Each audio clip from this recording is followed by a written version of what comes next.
Hey guys, Dr. John here. Look, in 2015, over 124 million Americans reported having a musculoskeletal condition of some kind throughout that year. These are things like neck pain, low back pain, knee pain, shoulder pain, etc. Hip pain is also included in that. And I want to talk to you really briefly about how and why chiropractic care can help you if you are experiencing hip pain of any kind. First of all, the hip joints, the sacroiliac joints, are very, very important, critical to the overall function of our spine.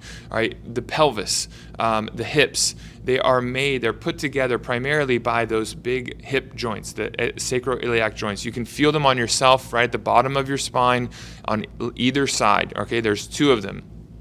And we can think of it like the foundation of a home or a house.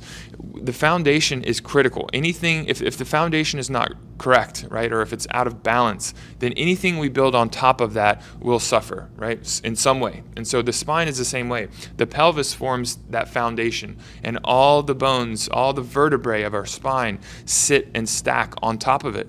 And if the pelvis is out of balance or out of alignment or rotated or twisted or anything like that, then the entire spine is going to have to compensate in some way. So if you're someone out there and you are experiencing hip pain or pain in the pelvis in any way, then that's important. There may be dysfunction in your hip joints, but we can also think about it like, wow, if my hips are out of alignment, if there's pain coming from my hips, then it's also highly likely that my spine in other areas is compensating because of that dysfunction there, which is also something that should be looked at as well. Okay, the longer we wait, the longer we let those things just sit there, the worse it's going to get. Okay, and so chiropractic, if you've watched any of our videos before, this message we repeat over and over again because the principle is the same. Whether we're talking about the neck, the mid-back, the low back, the hips, it does not matter.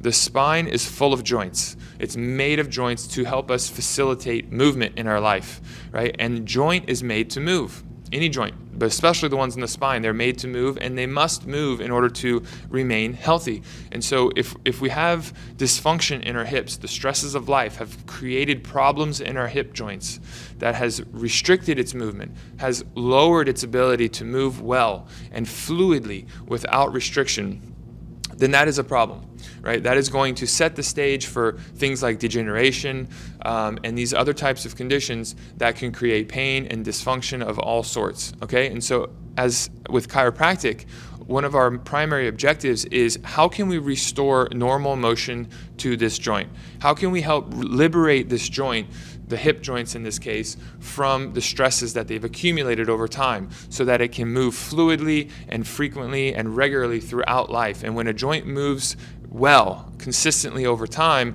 then it has the best possible chance of being healthy and maintaining its health throughout the longevity of someone's life. And that is what we're after, right? That is what we're after. When someone can do that, that's what allows them to go out and achieve the goals that they have for themselves in life, whatever those may be, right? And so that just very simply, that is the objective that we have, or one of the primary objectives that we have with chiropractic care. All right, if you have any questions, let us know.